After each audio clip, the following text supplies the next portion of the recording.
এইটো এটা খুব দৰকাৰী দিন আজি কাজল গাঁওবাসীৰ ৰাইজৰ কাৰণে বা আমাৰ সকলোৰে কাৰণে চিৰাং জিলাত এনেকুৱা এটা আটকধুনীয়া আৰু মৈত্ৰী আঁচনিৰ অধীনৰ যিখন থানা সেইখন ইয়াত ইনগ্ৰেট হ'ল। নিশ্চয় এটা পৰিৱেশ গঠন হ'ব, ইয়াৰ দ্বাৰা এটা পজিটিভ ইছ্যু কিছুমান আগলৈ আহিব আৰু পুলিচেও জনতাৰ সেৱা কৰিবৰ কাৰণে সুবিধা পাব, ৰাইট কাইণ্ড অফ এটমছফিয়াৰ পাব আৰু মানুহখিনিও আৰু পুলিচৰ ওচৰ চাপিবৰ কাৰণে নিশ্চয় এইটো এটা অগ্ৰণী ভূমিকা ল'ব। গতিকে আমাৰ কৰিবলগীয়া বহুত কাম আছে সন্মুখত, যথেষ্ট ইতিমধ্যে ছেক্ৰিফাইচ কৰিছে ছ'চাইটিৰ পৰা, পুলিচৰ ফালৰ পৰা, আৰু এতিয়া শান্তি আনয়নৰ সময় আৰু এতিয়া একেলগে ৰাইজৰ লগত পুলিচে কাম কৰাৰ সময়। ছাৰ, ভাষণৰ মাজত আপুনি উল্লেখ কৰিছিল যে যিকোনো গোচৰ এতিয়া ৰুজু কৰা নহ'ব বুলি আপুনি এটা উল্লেখ কৰিছে। কেনেকুৱা ধৰণৰ আচলতে নতুন ব্যৱস্থা হ'ব? মানে কি দেখা গৈছে, অসমত গোচৰৰ সংখ্যা ইমান বেছি আৰু সেই সময়তে আমাৰ পুলিচ নাই।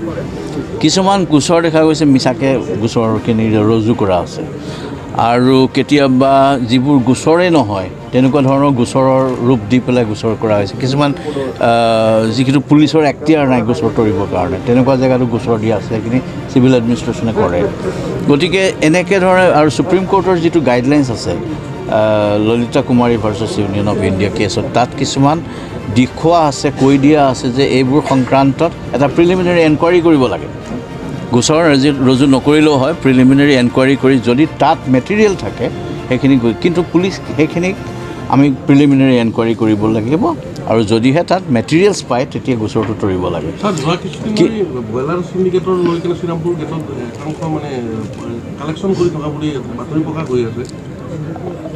তেনেকুৱা বাতৰি বিভিন্ন জেগাত প্ৰকাশ হৈ থাকে আৰু সেইবোৰৰ আশু ব্যৱস্থা দেখি আপোনালোকে নিশ্চয় দেখা পায় তাৰ পিছতে। গতিকে এইটো নিশ্চয় তেনেকৈ ব্যৱস্থা দেখা পাব।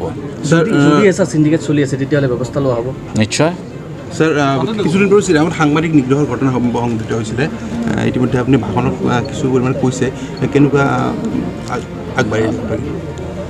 তাত সংশ্লিষ্ট পুলিচৰ ব্যক্তি দুজনক ছাছপেণ্ড কৰা হৈছে, ডিপাৰ্টমেণ্টেল এনকুৱাৰী বৰ্তমান চলি আছে আৰু সেই সাংবাদিকজনে মই ভাবোঁ যিটো দেখিলোঁ মোৰ চকুত, মই লগে কথা পাতিছিলোঁ এছ পিৰ লগত, যদি আঙুলিয়াই দিছে কোনোবাই হেলমেট পিন্ধা নাই, পুলিচেই হওক যিয়ে নহওক, তেওঁ ভুল কৰিব নোৱাৰে। তেওঁ যদি লোকক ধৰিবলৈ যায় নিজেও ঠিককৈ থাকিব লাগিব, বিশেষকৈ এই ক্ষেত্ৰত।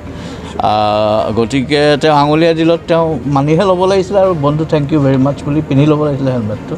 তাকে নকৰি যদি বেয়া কাম কৰিছে তেতিয়াহ'লে তেওঁ শাস্তিযোগ্য। ড্ৰাগছৰ বিৰুদ্ধে বহুত অভিযান চলি আছে আৰু এইবাৰ ইণ্টাৰনেশ্যনেল এটা ৰেকেট ইতিমধ্যে আপোনালোকে ধৰিছে। এটা নহয়, কেইবাটাও ইণ্টাৰনেশ্যনেল ৰেকেট ধৰিছে। নাইজেৰিয়ান যিটো ধৰাইছে গুৱাহাটীত, সেইটো is one of them, but very good cache in Guwahati city. আৰু আমি যেতিয়া হাইৱেকেইটা ব্লক কৰিবলৈ আমি চেষ্টা কৰিছোঁ, যিকেইটা ড্ৰাগছ হাইৱে, আৰু বহু পৰিমাণে আমি সফল হৈছোঁ আৰু অসম পুলিচে যথেষ্ট নাম কমাইছে এই ক্ষেত্ৰত। ভাৰতবৰ্ষত কিছুমান এনেকুৱা নতুন ধৰণৰ কাম কৰি, বিশেষকৈ 155260 যিটো আমাৰ হেল্পলাইন নাম্বাৰ, চাইবাৰ ফ্ৰড কিছুমান কৰে, পাব্লিকক কিছুমান বদমাছে ফোন কৰি ধন হৰণ লুকি কৰে, পইচাটো বেংকৰ পৰা উলিয়াই লৈ যায়। আৰু আমাৰ মানুহখিনিও অকণমান সহজ সৰল হোজা মানুহ, তেওঁলোকেও কিবা OTP দি দিয়ে, কিবা কাৰ্ডৰ নম্বৰ দি দিয়ে, এইবোৰ খুব ভুল কাম কৰে, যিটোৰ দ্বাৰা তেওঁ বঞ্চিত হয় নিজৰ বেংকত থকা সাঁচতীয়া ধনকেইটাৰ পৰা।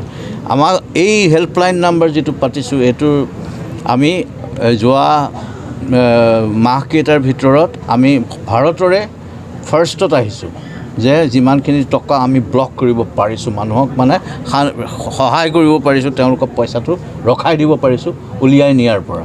তেনেকুৱা যথেষ্ট আমি হাতত কিছুমান কাম লৈছোঁ, যাৰ দ্বাৰা সমাজৰ নিশ্চয় বহুত উপকাৰ হ'ব। Thank you very much.